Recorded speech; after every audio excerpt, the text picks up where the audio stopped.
Hello everyone, welcome to commerce classes. और आज हम पढ़ेंगे कैश बुक के बारे में। As you all know, cash book is one of the important subsidiary books as well as a primary book. Cash book एक सबसे important book होती है किसी भी बिजनेस में। ये सब्सिडियरी बुक भी है और एक प्राइमरी बुक भी है, प्रिंसिपल बुक भी है। कैश बुक को शुरू करने से पहले एक बार फिर से हम पिछली क्लास का 2 मिनट के लिए रिवाइज करेंगे कि कैश बुक का कॉन्सेप्ट या बाकी की जो बुक्स है उनका कॉन्सेप्ट कैसे आया था। इन केस यू रिमेम्बर, अगर आपको डिटेल चाहिए तो आप मेरा पिछला वीडियो, इसे जस्ट पिछला वीडियो आप चेक कर सकते हो। हम बात कर रहे हैं स्पेशल पर्पज या सब्सिडियरी बुक्स की। जब हम अकाउंटिंग करते हैं तो अकाउंटिंग का प्रोसेस क्या होता है कि ट्रांजैक्शंस को आइडेंटिफाई और मेजर करने के बाद उनको जर्नल में एंट्रीज के थ्रू रिकॉर्ड करते हैं। सो आप सोचो कि आप बहुत सारी एंट्रीज कर रहे हो फॉर ऑल ट्रांजैक्शंस। फिर हर एक एंट्री को आप लेजर में पोस्ट करके डिफरेंट अकाउंट्स बनाते हो। अकाउंट्स बनाने के बाद उनकी बैलेंसिंग करके ट्रायल बैलेंस बन जाता है। तो हमारी जो इंफॉर्मेशन है, जो थ्रू आउट द ईयर जो काम किया बिजनेस में, उसकी इंफॉर्मेशन रेडी हो जाती है फाइनल अकाउंट्स, फाइनल स्टेटमेंट के लिए। मतलब हम उस स्टेज पे आ गए हैं कि हम बिजनेस का प्रॉफिट और लॉस निकाल सकें और बैलेंस शीट बनाकर एसेट्स और लाइबिलिटी पोजीशन भी देख सकें। लेकिन प्रॉब्लम यहाँ क्या है, जब हम जर्नल एंट्रीज कर रहे होते हैं तो जर्नल एंट्रीज होती है क्रोनोलॉजिकल ऑर्डर में। मतलब जिस जिस ऑर्डर में ट्रांजेक्शन्स हो रही हैं और हर ट्रांजेक्शन की एक एंट्री है। बट बिजनेस में थाउजेंड्स ऑफ एंट्रीज हो रही होती हैं। अगर आप एक शॉप के बाहर खड़े हो जाएं तो आप देखेंगे कि दिन में उसकी कई 100 ट्रांजैक्शंस हो रही हैं। तो अब हर ट्रांजैक्शन को अगर वो जर्नल में रिकॉर्ड करेगा तो आपकी जर्नल की बुक पूरे ईयर के लिए काफी बल्कि हो जाएगी। और इसके अलावा आपके पास एक बुक नहीं होगी, आपके पास काफी सारी जर्नल की बुक्स ही बन जाएंगी। तो अगर आपको कोई इन्फॉर्मेशन आइडेंटिफाई करनी है, कहीं कुछ मिस्टेक लग रही है, ठीक है ना, कोई पर्सन आके कहता है कि तुमने 10,000 की परचेजेस की थी और मुझे मेरा पैसा अभी तक नहीं दिया। आपको लगता है कि नहीं, वो तो 10,000 नहीं 1,000 रुपीज था। अब आप चेक करना चाहते हो तो आप अपनी जर्नल में देखोगे ना, लेजर में देखोगे, लेजर का पिछला प्रूफ जर्नल में जाएगा, जर्नल से ही वाउचर का भी नंबर मिलेगा, तो आप जर्नल चेक करोगे। अब आप जर्नल में एक ट्रांजैक्शन को ढूंढने के लिए, अगर आपके पास एक बहुत बड़ी बुक हो, उसमें से एक लाइन ढूंढनी है तो आपको कितना टाइम लगेगा। सो इसलिए काम को आसान करने के लिए, टाइम को बचाने के लिए सब्सिडियरी बुक्स का कॉन्सेप्ट आया। इसमें क्या है, हम जर्नल को 2 पार्ट्स में बांट देते हैं। पहला पार्ट है सब्सिडियरी और स्पेशल पर्पस बुक्स। इसमें हम बुक्स बनाते हैं रिपीटेड ट्रांजैक्शंस के लिए। तो हमारी जो यूजुअल रिपीटेड ट्रांजैक्शंस होती हैं, एक तो होती हैं कैश की या बैंक की। मतलब हम यहाँ कैश ले रहे हैं, कैश दे रहे हैं, ये बहुत ज्यादा ट्रांजैक्शंस होती हैं जो कैश में हो रही होती हैं। दूसरी होती है गुड्स की ट्रांजैक्शंस, जिसमें गुड्स को परचेज करना, सेल करना या उनके रिटर्न्स की। तो आप पूरे जर्नल की, मतलब जो ट्रांजैक्शंस हैं उनका जो मेजर चंक है वो इन बुक्स की तरफ ट्रांसफर कर देते हो कि ये मेजर पार्ट है। सबसे पहले कैश की सारी ट्रांजैक्शंस कैश में चली जाती हैं। फिर जो ट्रांजैक्शन बची, मतलब अब आपके पास कैश के बाद सिर्फ क्रेडिट ट्रांजैक्शंस बची हैं। उन क्रेडिट ट्रांजैक्शंस में से भी गुड्स की परचेज सेल की जो ट्रांजैक्शंस हैं, परचेज हो, सेल हो या रिटर्न्स हो, वो इनकी अपनी अपनी बुक्स में चली जाती हैं। तो जो जर्नल हमारा बचा, जर्नल मतलब जो हमने एंट्रीज करनी है, उसके लिए हमारे पास बहुत कम ट्रांजैक्शंस बचेंगी। Number 1 non cash, number 2 non purchase और सेल। तो ना उसमें कैश होगी, ना परचेज सेल ऑफ गुड्स होगा। सो क्रेडिट ट्रांजैक्शन में भी जो गुड्स की परचेज सेल और रिटर्न की ट्रांजैक्शंस हैं वो भी हटा दो, तो बाकी की बचेगी जर्नल में। तो आप आइडेंटिफाई कर सकते हो, ये स्टेप वाइज चलता है, ठीक है। तो आप इसमें सबसे पहली और सबसे इंपॉर्टेंट बुक हमारी है कैश बुक। तो अब हम स्टार्ट कर रहे हैं कैश बुक से। ओके, तो हम कैश बुक बनाएंगे। अब ये जर्नल में जब हमने जर्नल एंट्री का काम बांट दिया कुछ बुक्स में, तो आप डिफरेंट पर्सन्स को भी लगा सकते हो। जैसे एक पर्सन आपका जो कैशियर है, उसको बैठा दिया कि तुम्हें कैश बुक में पूरी एंट्रीज करनी है। एक आपने स्टॉक लेजर मेंटेन करने के लिए पर्सन रख लिया, वो परचेज सेल, मतलब डिपेंड करेगा कि आपके पास कितना बड़े लेवल का काम करे, उसके अकॉर्डिंगली आप पर्सन्स को अलग अलग काम बांट देते हो। सो स्टॉक लेजर वाला पर्सन परचेज सेल वगैरह का काम कर लेगा, कैशियर कैश की रिकॉर्डिंग कर लेगा, और बाकी का काम जो जर्नल प्रॉपर है उसके वाउचर इकट्ठे करके आप शाम को एक ही बार में एंट्रीज करवा सकते हो, जिसमें ज्यादा काम नहीं होगा, ठीक है। सो एक बार ये एंट्रीज हो गई, बुक्स बन गई, तो अब ये सारा जर्नल है। मतलब ये जो जर्नल एक बुक थी, अब ये डिफरेंट बुक्स में बट गया। अब इनमें से सारी पोस्टिंग हम लेजर अकाउंट्स में करेंगे, बट करते हुए हम कैश बुक की पोस्टिंग नहीं करते हैं। मतलब कैश अकाउंट, बैंक अकाउंट नहीं बनाते हैं। हम ये मान लेते हैं कि कैश बुक जो है वो बिल्कुल कैश और बैंक अकाउंट की तरह मेंटेन की है, तो इसको एज इट इज ही बनाएंगे, ठीक है, तो जो हमारा बुक बनी हुई है वही अकाउंट है, वहीं से बैलेंस ले लेते हैं, तो इसमें हमारा काम और बच जाता है। ठीक है, बाकी जो बुक्स है वो स्टेटमेंट की तरह होती हैं, जिसमें सिर्फ लिखा जा रहा है कि हाँ ये हुआ ये हुआ। कैश बुक को अकाउंट की तरह बनाते हो, मतलब एक तरफ प्लस एक तरफ माइनस करके, तो कैश अकाउंट दोबारा नहीं बनता, बैंक अकाउंट दोबारा नहीं बनता। तो ये एक प्रिंसिपल या प्राइमरी बुक भी बन जाती है। सो लेजर पोस्टिंग होने के बाद हमारे अकाउंट्स के लिए इंफॉर्मेशन रेडी हो जाती है ट्रायल बैलेंस के थ्रू। सो अब हम स्टार्ट कर रहे हैं, जो हमारी सबसे इंपॉर्टेंट बुक है वो है कैश बुक। ऑलराइट, सो अब आप कॉन्सेप्ट समझ रहे हो ना। जर्नल एंट्रीज है, उनको जर्नल मतलब एंट्रीज की जगह पे हम उसकी जगह कैश बुक ले आए। तो ट्रांजैक्शंस को जर्नल में लेके जाओ या फिर जर्नल के पार्ट्स करके अलग अलग जगह उसको बांट दो। सो कैश बुक से स्टार्ट हो रहा है। कैश बुक क्या है? It is a book of primary entry in which cash and bank transactions are recorded. तो ये आपकी बुक ऑफ प्राइमरी एंट्री है। सारी बुक्स जो होती हैं वो प्राइमरी एंट्री ही है, क्योंकि सारी जो हम बुक्स बना रहे हैं वो जर्नल का पार्ट है, बट वो क्योंकि स्पेशल पर्पस के लिए बनाई गई हैं, परचेज बुक परचेज के लिए, कैश बुक कैश और बैंक ट्रांजैक्शन के लिए, इसलिए इनको हम स्पेशल पर्पस बुक या सब्सिडियरी बुक्स कहते हैं, बट ये जर्नल का पार्ट है। So it is a book of primary entry in which cash and bank transactions are recorded. So क्योंकि इसका नाम कैश बुक है तो इसमें कैश और बैंक ट्रांजैक्शंस रिकॉर्ड होंगी क्रोनोलॉजिकल ऑर्डर में। क्रोनोलॉजिकल ऑर्डर मतलब जिस ऑर्डर में काम हो रहा है, जिस ऑर्डर में ट्रांजैक्शंस हो रही हैं। ठीक है ना। सो क्या हो गया कि हम इसमें क्या करेंगे, जैसे हम कैश अकाउंट बनाते हैं उसी तरह से हम कैश बुक बनाएंगे। It is similar to cash book, cash account. So आप इसको प्राइमरी एंट्री की बुक मानते हो। इसके मेन फीचर्स क्या है? Only cash and bank transactions are recorded. So सिर्फ कैश और बैंक की ट्रांजैक्शंस रिकॉर्ड होंगी, मतलब अगर कैश में कुछ आ रहा है या कैश में कुछ जा रहा है या चेक में कुछ आ रहा है जा रहा है, वो रिकॉर्ड होगा। सिमिलरली जो चेक डिपॉजिट होंगे या कैश रिसीव होगी वो डेबिट में। तो जो हमारा कैश अकाउंट का रूल है, डेबिट साइड में क्या होता है, जब पैसा आता है तो डेबिट में आता है, तो जब कैश आएगी, चेक्स मिलेंगे तो वो डेबिट साइड में जाएंगे, और जो पेमेंट्स होंगी या जो चेक्स हम लोगों को देंगे पेमेंट के लिए वो क्रेडिट साइड में आएंगे। तीसरी चीज है transactions are recorded in the chronological order. Chronological order का मतलब होता है in the order in which they happen, मतलब टाइम बेस्ड ऑर्डर है, जैसे जैसे इवेंट्स हो रहे हैं वैसे वैसे रिकॉर्डिंग हो रही है। थर्डली नेक्स्ट पार्ट क्या है? It records only one aspect of transaction. So obviously क्योंकि हम कैश बुक बना रहे हैं तो हम सिर्फ कैश और बैंक का एस्पेक्ट देख रहे हैं कि कैश बढ़ रही है या कैश कम हो रही है। इसका जो दूसरा इफेक्ट है, मतलब अगर कैश बढ़ी तो कहाँ से कैश आ रही है? सेल से आ रही है, किसी पर्सन से आ रही है, लोन लिया है, या कैश कम हुई तो हमने रेंट पे किया है, सैलरी पे किया है, परचेज किया है, किसी को पेमेंट की है। ठीक है ना। सो हम दूसरा पार्ट नहीं नोट कर रहे हैं, सिर्फ एक पार्ट ही नोट हो रहा है। So, जब कैश बुक का नाम आ गया तो कैश और बैंक पे फोकस होगा, आप सिर्फ कैश और बैंक का इफेक्ट नोट करते हो।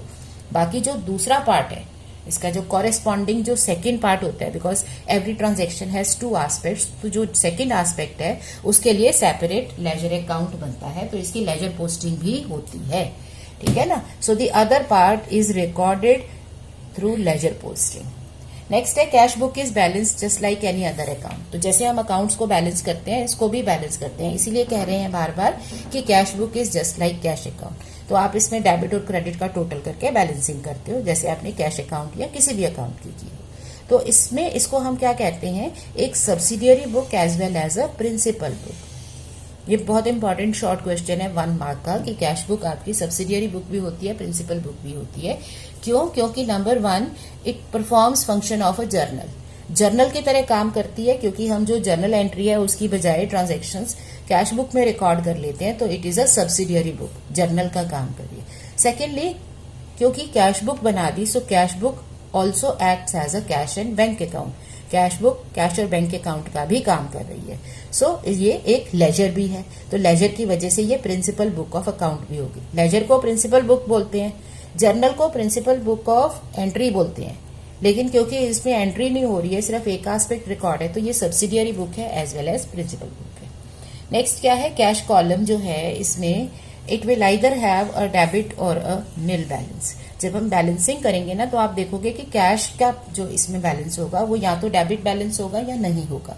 कैश का बैलेंस का मतलब क्या होता है? जो कैश हमारे हाथ में है।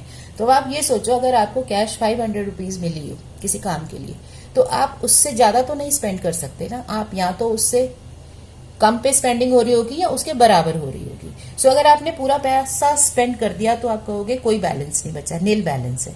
बट अगर आपने कम स्पेंडिंग की है तो आप कहोगे कि 500 आया था, मैंने 400 स्पेंड कर दिया, 100 बच गया। तो वो कहाँ बचा? वो डेबिट साइड में बचा, क्योंकि जो भी पैसा आता है वो डेबिट में आता है। ठीक है ना। तो इसलिए जो कैश का कॉलम होता है इसका डेबिट बैलेंस हो सकता है या नील बैलेंस हो सकता है। तो ये कभी भी क्रेडिट में नहीं आता। क्रेडिट का मतलब हो गया पेमेंट ज्यादा हो गई। कैश बुक जो है कैश अकाउंट की तरह है, डेबिट साइड में रिसिप्ट्स है, क्रेडिट साइड में पेमेंट है। तो पेमेंट ज्यादा कैसे हो सकती है? जितना पैसा आपके पास है उससे ज्यादा कैसे पे कर लोगे ना। सो कैश का बैलेंस हमेशा डेबिट या नील होता है, बिकॉज यू कैन नॉट पे more than what you receive. जो रिसीव हुआ है उससे ज्यादा पे नहीं कर सकते। लास्ट क्या है? जो बैंक कॉलम है उसमें क्रेडिट बैलेंस हो सकता है। इसका डेबिट भी बैलेंस हो सकता है, क्रेडिट भी हो सकता है। क्रेडिट इसलिए हो जाता है क्योंकि जब ये बिजनेस वाले अपने अकाउंट्स खोलते हैं तो उनके अकाउंट्स होते हैं करंट अकाउंट्स। जो बैंक में हमारे अकाउंट्स होते हैं ना वो दो तरह के होते हैं, saving account, current account. Saving account house hold हम जैसे लोग करते हैं, जिसमें हम सेव करते हैं पैसा और जब जरूरत हो थोड़ा निकाल लिया, बट हमारी सेविंग ही रहती है उसमें। बट जो करंट अकाउंट होता है उसमें क्या है, वो बिजनेस के अकाउंट्स होते हैं, तो उसमें पैसा डालते रहते हैं, निकालते रहते हैं। एक तो नंबर ऑफ ट्रांजेक्शन्स काफी होता है, दूसरा उसमें बैंक आपको फैसिलिटी देता है कि आप ज्यादा पैसा भी निकाल सकते हो। तो आपने बैंक में डाला हुआ है 50,000, बट आप ओवर ड्रॉ कर सकते हो। निकालना मतलब ड्रॉ करना और ज्यादा मतलब ओवर। सो ओवर ड्रॉ करने की फैसिलिटी देता है। तो अगर आपने वो फैसिलिटी ले रखी है बैंक से कि मैं 10,000 ज्यादा ड्रॉ कर सकता हूँ, प्रोवाइडेड कि ऑब्वियसली मैं इसको विद इन अ मंथ या 2 मंथ्स में वापस डाल दूंगा, तो ओवरड्राफ्ट आपका आ सकता है। सो पेमेंट उस केस में ज्यादा हो जाएगी और पैसा कम होगा, उसको ओवरड्राफ्ट बोलते हैं। ओवरड्राफ्ट, ड्राफ्ट वर्ड आया ड्रॉ करना, निकालना पैसा, तो ज्यादा निकाल लिया, ओवर ड्रॉ कर लिया, तो उसका वर्ड क्या यूज हुआ? ओवरड्राफ्ट। ठीक है। सो अब जब हम कैश अकाउंट बनाते हैं तो दो तरह की हमने कैश अकाउंट पढ़ना है। एक है simple single column cash book और एक है डबल कॉलम कैश बुक। अब सिंगल और डबल कॉलम का मतलब क्या है? ये कॉलम होते हैं अमाउंट के। वैसे तो ये कैश अकाउंट की तरह है, तो इसमें बहुत से कॉलम बनेंगे। जैसे एक अकाउंट के कॉलम होते हैं, in case you remember. Debit side में आपका डेट आती है, पर्टिकुलर्स आते हैं, लेजर फॉलियो नंबर आता है और अमाउंट आता है। तो 4 कॉलम हो गए डेबिट साइड में और 4 ही होंगे क्रेडिट साइड में। 4 कॉलम्स ऑन ईच साइड, जिसमें अमाउंट का कॉलम एक होता है। सो हम इसमें अब किस किस चीज का अमाउंट डालना चाहते हैं? हम सिर्फ कैश का अकाउंट डालना चाहते हैं या हम बैंक भी डालना चाहते हैं? उसके बेसिस पे हमारी सिंगल और डबल कॉलम कैश बुक बनती है। ओके, तो सिंगल कॉलम कैश बुक में सिर्फ कैश की ट्रांजेक्शन्स होती हैं। It is prepared for recording cash transaction similar to cash account. But जो डबल कॉलम है उसमें 2 कॉलम बना देते हैं अमाउंट की। ये सिर्फ सिंगल और डबल अमाउंट की वजह से हो रहा है। सो इसकी रिकॉर्डिंग इसमें क्या करेंगे? कैश और बैंक दोनों की करेंगे। It has 2 columns, 1 for cash and 1 for bank. तो इसका फॉर्मेट समझो, इससे आपको ये सिंगल और डबल कॉलम की क्लैरिटी हो जाएगी। तो देखो इसका फॉर्मेट क्या है, जस्ट लाइक कैश अकाउंट। इसमें आपका एक डेबिट साइड है और एक क्रेडिट साइड है। मतलब ये जो हमारा टी शेप अकाउंट होता है ना, ये वही टी शेप अकाउंट है। ये बीच में हो गया, ये वही टी शेप अकाउंट है। एक डेबिट साइड है, एक क्रेडिट साइड है। तो डेबिट साइड में आपने क्या करना है? डेट, उसके बाद पर्टिकुलर्स लिखने हैं, फिर लेजर फॉलियो अमाउंट, इधर भी date, particulars, ledger folio amount. अब मैं इसमें पर्टिकुलर्स अभी लिख नहीं रही हूं क्योंकि हम इसको एक डिफरेंट नाम भी दे सकते हैं। तो डेट के कॉलम में तो आप डेट लिख दोगे। अब यहाँ डेबिट और क्रेडिट में लिखा क्या जाएगा? जो कैश है हमारी, कैश क्या है? Cash is a real asset. ठीक है ना, एक एसेट है और एक रियल अकाउंट भी है। सो रियल अकाउंट का रूल क्या होता है? Debit what comes in, credit what goes out. और एसेट का रूल क्या होता है? एसेट के पॉजिटिव्स होते हैं डेबिट में और नेगेटिव होते हैं क्रेडिट में। ये मैंने आपको लास्ट वीडियोस में भी समझाया था, जब मैंने आपको समझाया है making direct accounts from transaction. ये ट्रांजैक्शन दे रखी है, सीधे अकाउंट बना लो। तो उसमें भी आपको मैंने डेबिट और क्रेडिट को पढ़ना बताया था कि किसी भी अकाउंट का डेबिट और क्रेडिट क्या होगा। वो हमारा बेस्ड है आपकी accounting equation, A is equal to L plus C। तो लेफ्ट साइड में A, राइट साइड में L प्लस C। इसका मतलब A एसेट्स का लेफ्ट, एसेट्स का डेबिट होगा प्लस, और लाइबिलिटीज और कैपिटल का जो क्रेडिट होगा वो प्लस होगा, क्योंकि A is equal to L plus C। ये डेबिट, ये क्रेडिट, तो A इधर है, L प्लस C इधर है। सो एसेट्स का प्लस इधर आएगा, लाइबिलिटी और कैपिटल का प्लस इधर आएगा, क्योंकि वो क्रेडिट से जानी जाएंगी। सो इसमें जब भी हमारी कैश बढ़ती है वो प्लस होता है डेबिट साइड में, और कैश कम हो तो वो कहाँ जाएगा? क्रेडिट साइड में। ठीक है। लेजर फॉलियो में तो लेजर फॉलियो नंबर आ जाता है, मतलब आपका ये जो ट्रांजैक्शन जब लेजर में पोस्ट होगी तो वहां पे जो नंबर है वो आएगा। तो अब क्योंकि हमने डेबिट साइड में लिख दिया प्लस, तो प्लस कब होगा, कैश में पैसा कब आता है, जब हमें कुछ भी रिसीव होता है। तो हम यहाँ पे पर्टिकुलर्स की जगह सीधे लिख सकते हैं रिसिप्ट्स। और क्रेडिट कब होगा, जब हम पैसा देंगे। कैश कम होगी क्रेडिट साइड में, कम का मतलब कैश दी मतलब पेमेंट की। जब आप पेमेंट करोगे तो पेमेंट लिख दोगे क्रेडिट साइड में और रिसिप्ट लिख दोगे डेबिट साइड में। लेजर फॉलियो आ गया, अमाउंट आ गया। तो ये तो हमारे जो इसके मेकिंग के जो मेन ऑब्जर्वेशंस हैं वो यही हो गई कि नंबर 1, कैश अकाउंट की तरह से इसे टी शेप स्टेटमेंट में बनाएंगे। We have 4 columns on each side. Date में डेट डाल दो, रिसिप्ट मतलब जो कैश आनी है, रिसीव होनी है, वो यहाँ लिखनी है उसके अमाउंट के साथ। और लेजर फॉलियो में हम इसकी पोस्टिंग करेंगे। जैसे cash I, suppose honour business में पैसा इन्वेस्ट करते हैं तो उसकी कैपिटल अकाउंट में लिख देंगे कि पैसा आया उसकी कैपिटल से। अब ये पैसा कैपिटल अकाउंट में जब पोस्ट होगा, ठीक है ना, तो वहां जिस पेज नंबर पे, लेजर में जिस पेज नंबर पे कैपिटल अकाउंट बना हुआ है वो पेज नंबर यहाँ आता है। तो ये सब चीजें प्रोसेस में एक ऑर्डर में चल रही हैं। तो अगर आपको कहीं भी कुछ लगता है कि ये डिटेल नहीं समझ में आ रही है, you can ask in comments, या फिर आप उससे रिलेटेड मेरा पिछला वीडियो देख सकते हो। ठीक है, तो ऑर्डर में हम जब चीजें पढ़ते हैं तो हमें सब चीजें प्रॉपरली याद हो जाती हैं। और अकाउंट्स में ये बहुत जरूरी है कि हम ऑर्डरली चीजें याद करें। ठीक है, अब ये आपने इसमें ट्रांजैक्शंस पोस्ट कर दोगे, इसका मतलब डेबिट साइड में रिसिप्ट्स आ जाएंगे, क्रेडिट साइड में पेमेंट्स आ जाएंगी। अब आ जाते हैं बैलेंसिंग। तो इसकी बैलेंसिंग भी कैसे करेंगे, इसकी बैलेंसिंग हो जाएगी जस्ट लाइक एनी अकाउंट। जैसे कोई भी अकाउंट आप बैलेंस करते हो वैसे ही इसको बैलेंस करोगे। मतलब डेबिट का टोटल कर लोगे रफ में, क्रेडिट साइड का टोटल कर लोगे, डिफरेंस ऐसे देखोगे कि कहाँ लिखूं कि दोनों टोटल बराबर हो जाए। तो क्योंकि कैश आपकी हाथ में होती है और आप उसको स्पेंड कर रहे हो, तो आप अपने पास जितना पैसा आया उससे ज्यादा स्पेंड नहीं कर सकते। सो आपका हमेशा इसका बैलेंस डेबिट रहेगा, मतलब ये चीज ज्यादा होगी और यहाँ पे कम होगा। तो जब भी बैलेंसिंग करोगे इसका यहाँ पे बैलेंस कैरी डाउन यहाँ आएगा डिफरेंस, और यही balance carry down next date को बैलेंस ब्रॉट डाउन बन जाता है। इसलिए इसे डेबिट बैलेंस बोलते हैं, क्योंकि ये बैलेंस एक्चुअली क्रेडिट में नहीं है, ये क्रेडिट में सिर्फ लिखा है क्योंकि हमें टोटल बराबर करने हैं। बट बैलेंस यहाँ इसीलिए आया है क्योंकि डेबिट साइड ज्यादा थी, जो साइड ज्यादा होती है वो बैलेंस होता है। सो बैलेंसेज हम इसके बैलेंस डेबिट साइड में आते हैं, क्लोजिंग बैलेंस यहाँ आएगा, इसे डेबिट बैलेंस बोला जाता है।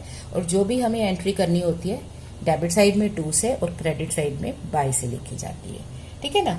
अब इसमें अगर आप कोई ट्रांजैक्शंस में जीएसटी वगैरह है उसकी भी पेमेंट कर रहे हो तो वो सब भी एज इट इज ही रिकॉर्ड हो जाएगा। सो लास्ट इसका क्या हो गया कि इट कैन हैव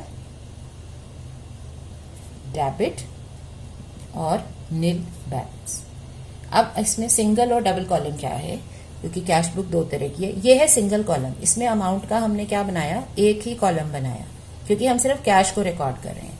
बट अगर मान लो आपके पास कैश और बैंक दोनों तरह की ट्रांजैक्शंस है, मतलब आप कैश भी चाहते हो रिकॉर्ड करना और बैंक की ट्रांजैक्शन, चेक का आना, चेक का जाना, पैसा निकाला, वो भी रिकॉर्ड करना चाहते हो, तो हम अमाउंट के अंदर क्या करते हैं, 2 कॉलम बना देते हैं। मैं इसी में बता रही हूँ, 2 कॉलम, एक हो जाता है कैश का और एक हो जाता है बैंक का। तो जब कैश की रिकॉर्डिंग करनी है तो वो कैश अकाउंट इसमें कॉलम में आ जाएगा। जब बैंक की रिकॉर्डिंग करनी है, मान लो चेक मिला, आपने चेक मिला किसी से, बैंक में डाल दिया, तो अब वो पैसा बैंक में जाएगा।